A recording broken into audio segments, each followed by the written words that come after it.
Well, my apologies for this morning. I did a real clam bake on that John McLaughlin's Mahavishnu Orchestra samples. So I want to do it right. So I brought in of course, electric guitar certainly does make a big difference. I'm going to use the neural, and I'm going to use the Bogna Vishnu clean for this particular thing. And this is that meeting of the spirits, right? And I'm going to break it down so you can actually understand what's going on. Now, this morning I was trying to really do a little something different. I was trying to do that like that. And I'd never done it that way before, so that's what really messed me up, because it became like a little bit of a traffic jam at the fretboard. Okay, so normally I do this particular thing. It's an F sharp minor 11 for most parts. Okay, and so it's got the root. Then you bump it up an octave. So I had 2nd fret on the 6th string, and I go over to the 4th fret on the 4th string, and I'm barring my second fret with my first finger. So my 3rd note in is a C sharp. I'm getting that on the 2nd fret on the 2nd string. So I have first 3 notes, F sharp, C sharp, right? Then the last 2 notes of that 5-note group is the open B string followed by the open E string. So all I have to do really actually is just lift up my bar. Okay? And like I said, there's 10 notes to this. 1, 2, 3, 4, 5. 1, 2, 3, 4, 5. Right? And then you just get this F sharp E. That's the 2 notes that fill out the rest of the 12/8 bar. Okay? And you get to do that twice, and then you change this F sharp to G, but keep the F sharp here on the 4th string. Okay? So that goes like this. I'm going to go through that area right there. So you get this.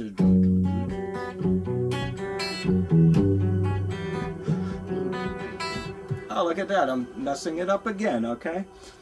There's nothing simple and easy about John McLaughlin's music, okay? So here, let's see if I can really pin in on this.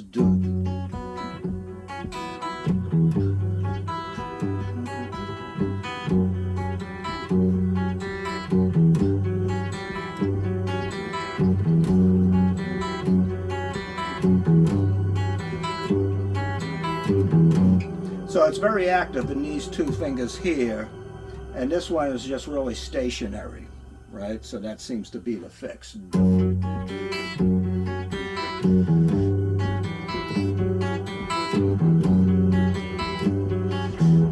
And so this is actually, when I'm doing it this way, it's a full bar until I have to lift it off to get those 2 open strings. When I did this, then it's a partial bar, because this finger is, right? Okay, so just one thing to keep in mind. So this finger kind of is doing a little something like this. Right? See, now I messed it up again.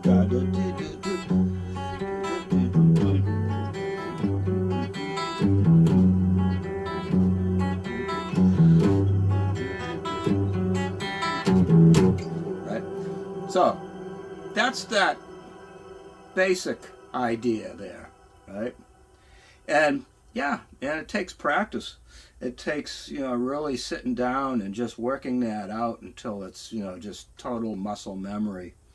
And, this is a book that I haven't pulled out in ages. And when I did pull it out, I really have to get a new binder on it, because she is virtually just totally, I've got all the pages intact, but man, she's definitely I need to do something to make sure it stays all intact. So that's that part, okay? And then there's that thing that the violin and the bass is accomplishing, which is kind of a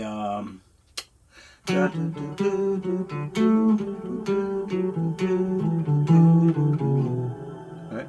So da ba do ba ba do ba ba do ba ba do ba ba do ba ba do ba, right? All based on threes, right? Somewhat. There's a tie, so it's really four, but the fourth note is tied over.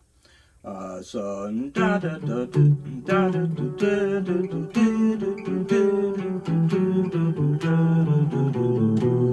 right. So there's a sort of thing like that, right? That's that part, anyways, right? And da da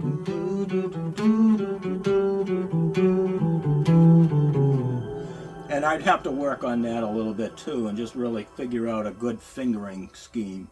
This seems to be a pretty good one, right? Right here, I'm going to make a position shift. Okay, so I started it with 4, 2, 5, or 4th fret on the 4th string down to the 2nd fret, down to the 5th fret on the 5th string. Then I roll over, because I need to grab this G. And then here, it's good for me to actually make that position shift.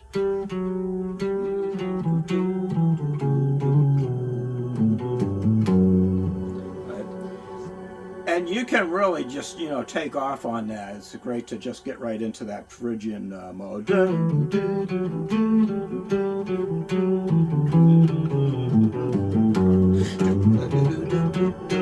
Right?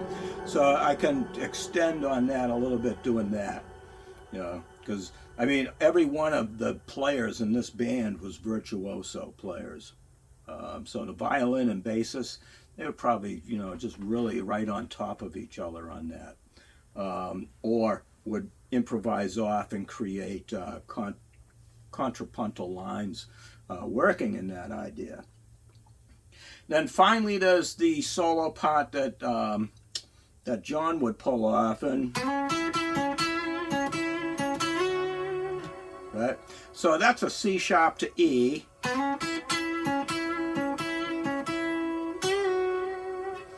And he might glance the G and bring back in the F sharp.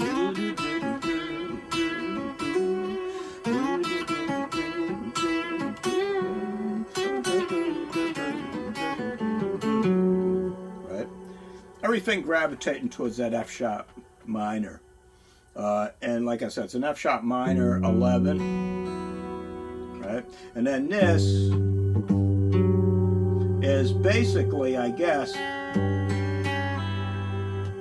that would be a G major 7 sharp 11 kicking in there. I've got the root G, major 7, sharp 11, 3, 6 would be the scale degrees of that particular, just by changing that one note, which is really interesting that you can get that sort of a thing. And then I think John would actually even do some really just rice-burning pentatonic licks.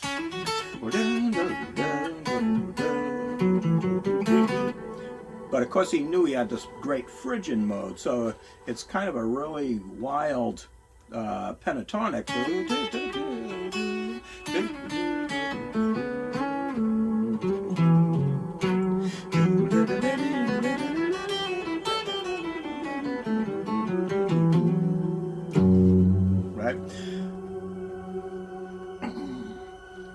So, anyways, that can leave you with a little bit of something to, figure out on that meeting of the spirits. Now let me go back here. Let me go here. I'm going to go back to my twin. Let's see what I got here.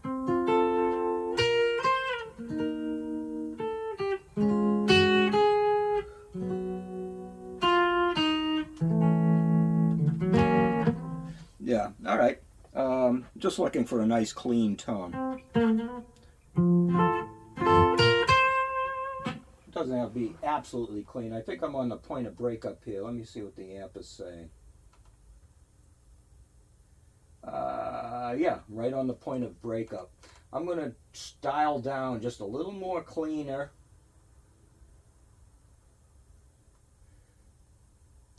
And that should maybe do it. Let's see what this do.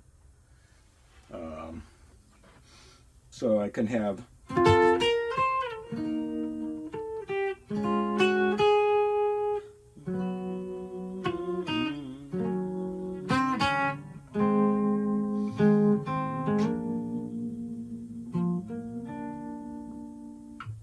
yeah, so that'll help us out on that.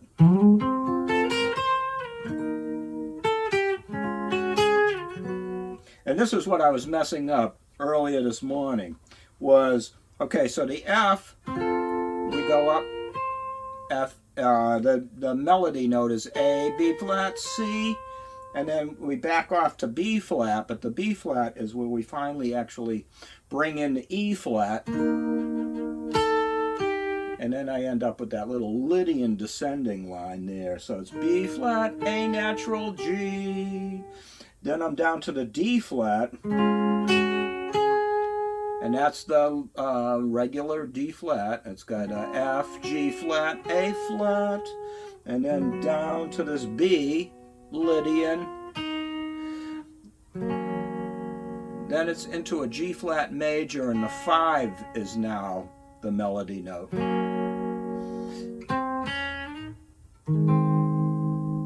There's an A flat major. And then that goes up to B flat major. I didn't even tell you about the B flat major this morning, which was really wild. So I mean, it's really F, E flat, B, D flat to B.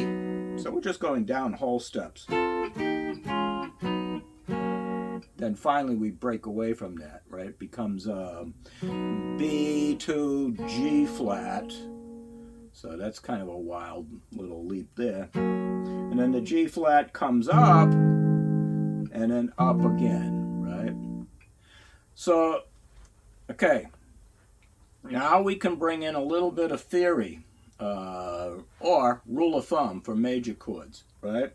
So when I go from F down to the E flat, there's no E flat in the F scale. So that's what's making that being treated as a Lydian concept. So it has to act like a 4 chord. This could be a 1. Right? Now I'm here. See? So that's that same deal right there. Now here, G flat up to A flat. Hey, guess what? There is an A flat in the G flat scale. So I could essentially be on an A flat scale right now.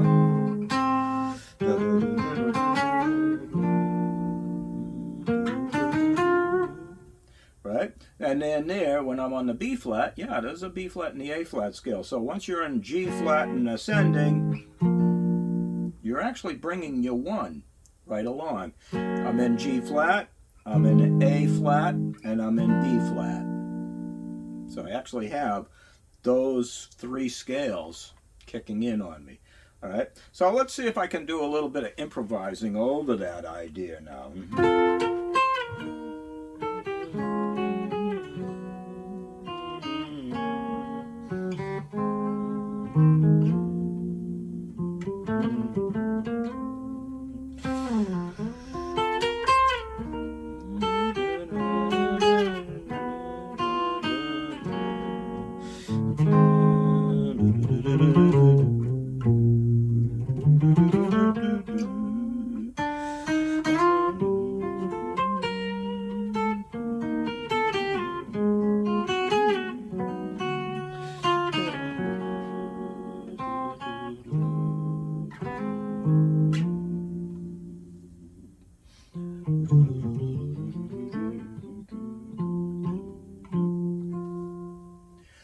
B flat, F is in B flat, so that's why this guy comes back out as a 1 chord again, right? So when I leave B flat, I go to F.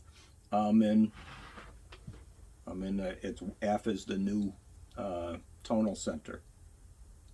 So that's what's going on that. So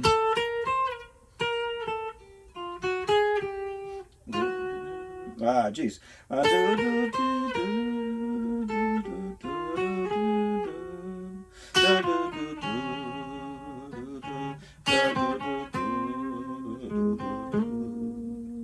Trying to figure out how I can weave through that. It's not easy. It's not easy by any means. But just remember, F is, I'm in F. I'm in really essentially when I'm on the E flat. That's a 4 chord. So that's a 4 chord to B flat.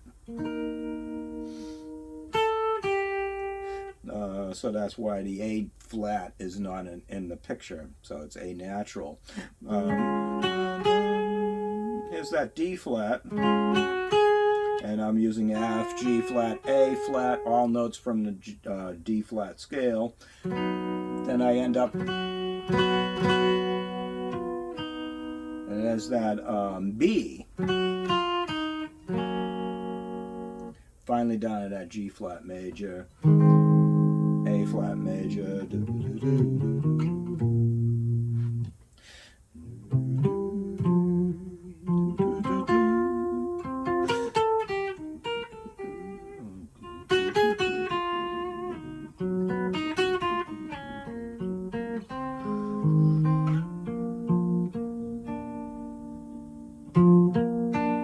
I'm on B flat right now, so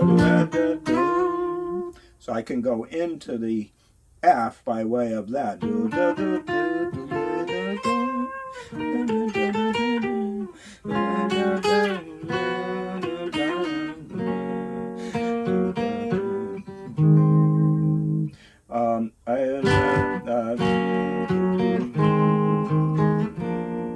I guess I could keep that all in that one spot, right? So I've been kind of moving around.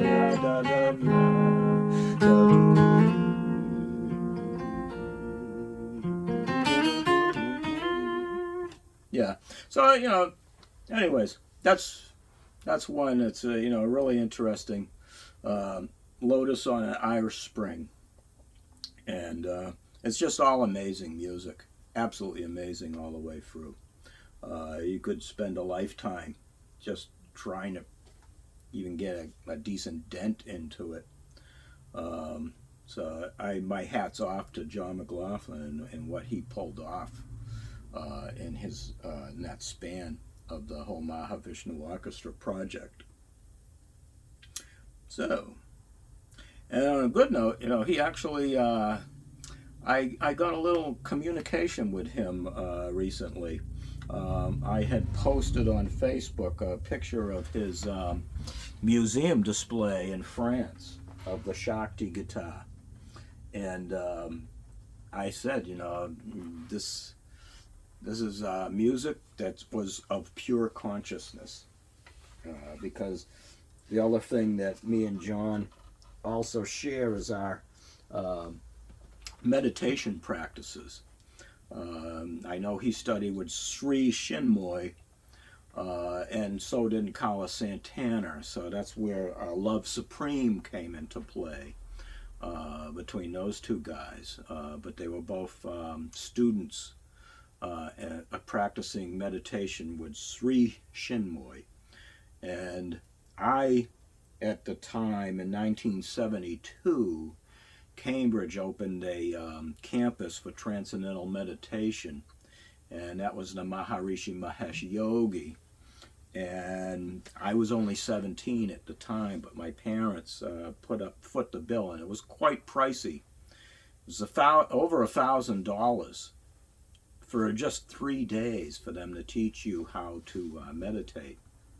So it was pretty pricey, but my parents were willing to put it up because they were hoping it would, you know, keep me on a good track, you know. And I would say it did, you know. I still to this day do the 2 times a day 20 minutes each session in the morning and then in the evening, and it really does expands your thinking, your creativity, your imagination, your spirituality, even though technically transcendental meditation doesn't think it's all that spiritual. But I tell you what, man, when you actually do it, you feel that connection.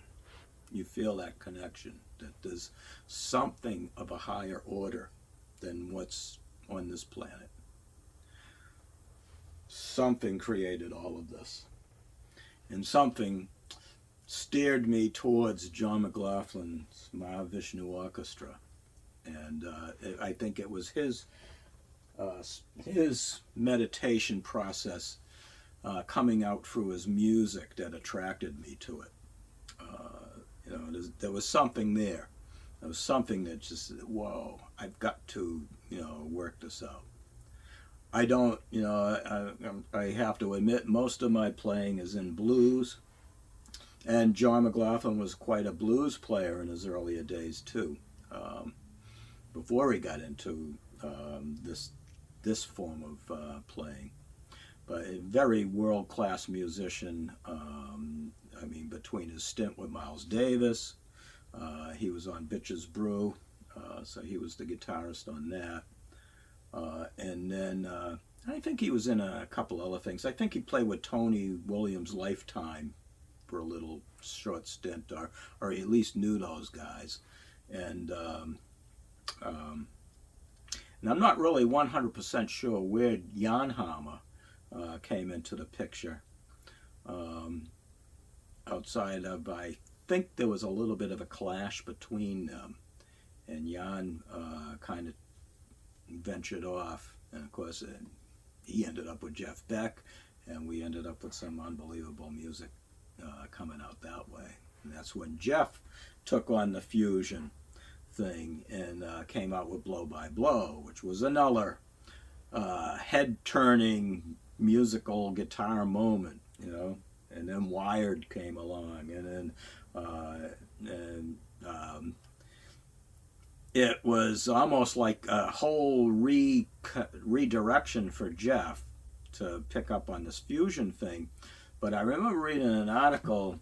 They asked him, "So how did you come up with these fusion licks?" And he says, "Oh, I played all my blues licks faster." So I'll leave you with that.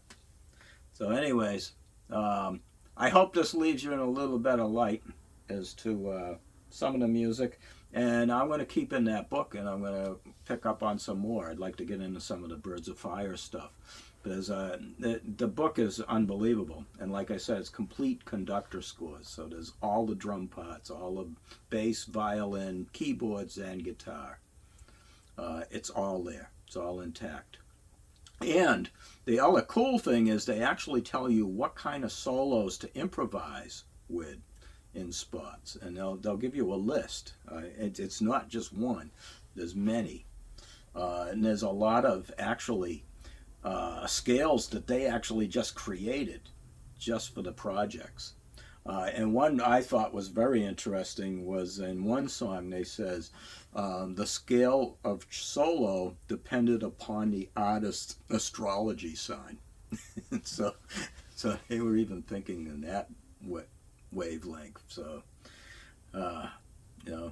so like I say, it could be a lifetime adventure. And hey,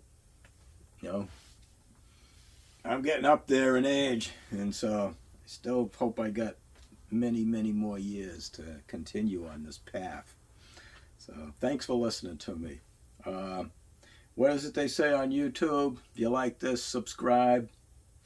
And if you really want to see if I put up anything more, then you got to hit that bell and keep me posted. All right, thank you. Thank you for listening.